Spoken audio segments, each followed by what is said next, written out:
Following a meeting with Cabinet Minister Ampreen Lingdaw on Monday, the All Meghalaya Sarva Shiksha Abhiyan School Teachers Association has decided to suspend their 21-day-long sit-in demonstration after getting an assurance from the government.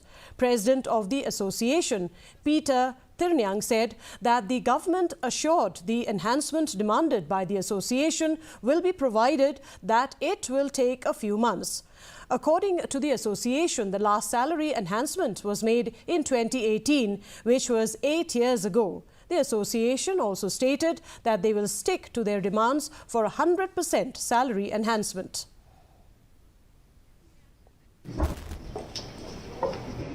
The last enhancements we were increased was in 2016. That is after 8 years.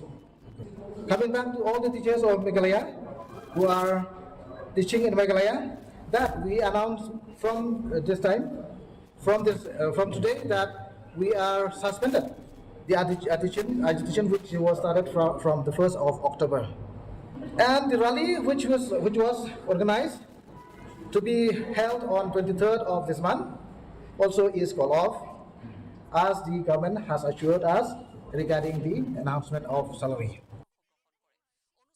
The FKJGP